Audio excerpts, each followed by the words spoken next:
मला माहित नव्हतं की गोरेंचं नाव एवढं ट्रेंडिंग मध्ये का चाललंय. मला असं वाटलं की गोरेंच्यासाठी कुठेतरी फार मोठी काहीतरी पदवी बहाल केली आहे का, काय चाललंय. मग नंतर मला कळलं की ती पदवी काय होती काय नाही ते. परंतु आपण जे म्हणतोय ना की गोरे आणि राऊतांचा वाद, तर वाद किंवा चर्चा ही नेहमी बरोबरीच्या लोकांमध्ये होते. गोरे नेते संजय राऊत यांची बरोबरी करू शकत नाही, कारण सन्माननीय संजय राऊत साहेब हे संघटनेसोबत ज्या कठीण काळात उभे आहेत त्याच्या पासंगालाही जयकुमार गोरे असू शकत नाहीत. मी पुन्हा तेच वाक्य रिपीट करेल की काही लोक आमदार झाले, खासदार झाले, मंत्री जरी झाले तरी त्यांना तो ऑरा मिळणे कठीण असते. तो ऑरा गोष्ट करताय, परंतु जयकुमार गोरे म्हणतात संजय राऊत नाही. त्याच्यात मला वाटतं त्याच्या पुढचं व्हर्जन सुद्धा नंतर तुम्ही बघितलं असेल की ते जयकुमार गोरे कशा पद्धतीने पार्लमेंटरी ऑन रेकॉर्ड सन्माननीय संजय राऊत साहेब असं बोलत आहेत.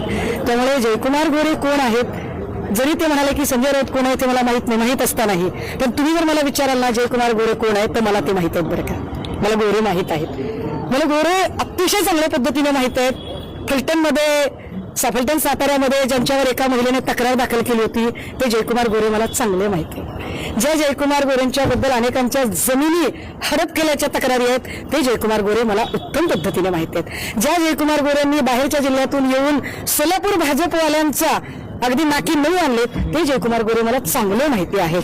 ज्या जयकुमार गोरेंबद्दल विजय चौधरीच्या ऑडिओ क्लिपमध्ये ते 10% कामं घेतात ते जयकुमार गोरे मला चांगले माहिती आहेत. पुढे बोला. जरा पाटील म्हणतात की एकनाथ शिंदेपेक्षा उद्धव ठाकरे बरे अशी म्हणण्याची वेळ असू शकतं.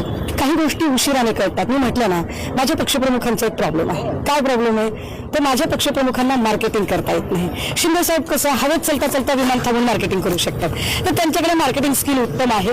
माझे पक्षप्रमुख मात्र मार्केटिंगमध्ये थोडे कमी पडतात.